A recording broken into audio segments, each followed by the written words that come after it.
कंसवध के बाद जब कृष्ण पहली बार गोकुल लौटे तो गांव जैसे उत्सव में डूब गया।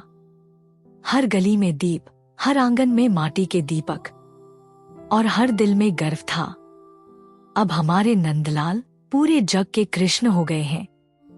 उसी गोकुल में एक छोटी सी बच्ची थी, मधुली। उम्र कोई 9-10 बरस, एक गरीब कुम्हार की बेटी, पर मन इतना निर्मल जैसे यमुना का जल। उसने भी सोचा, अगर सब कुछ कृष्ण को चढ़ा रहे हैं तो मैं भी अपने कान्हा को कुछ दूंगी। मधुली ने अपने नन्हे हाथों से एक प्यारी सी मिट्टी की कटोरी बनाई। न रंग न सोना, बस प्रेम और भक्ति की छाप थी उस पर। उसकी आंखें चमक रही थी, अब ये मेरे कान्हा को दूंगी। जब गांव वालों ने उसकी कटोरी देखी, हंसी उड़ाने लगे। अब जब कृष्ण खुद भगवान है, तब क्या करेंगे तेरी मिट्टी की कटोरी से? किसी ने कहा, सोने चांदी की थाले चढ़ रही हैं। ये क्या मजाक है? मधुली कुछ नहीं बोली, बस चुपचाप सब सुनती रही, किसी से कुछ कहे बिना। वो अपनी कटोरी लेकर यमुना किनारे चली गई।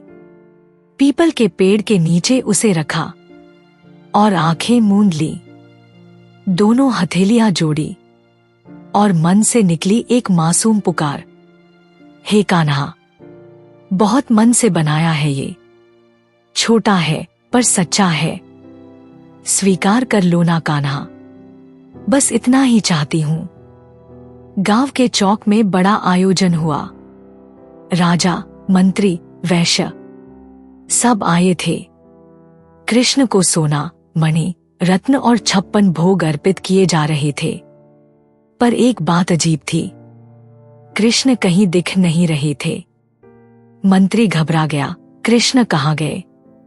पूरे गांव में खोज शुरू हुई, मंदिर, चौपाल, नदी किनारे, पर कोई पता नहीं। और फिर एक बच्चा दौड़ता हुआ आया। मैंने देखा है उन्हें, यमुना किनारे, पीपल के नीचे। गांव वाले दौड़े और जो देखा, सबकी आंखें नम हो गईं।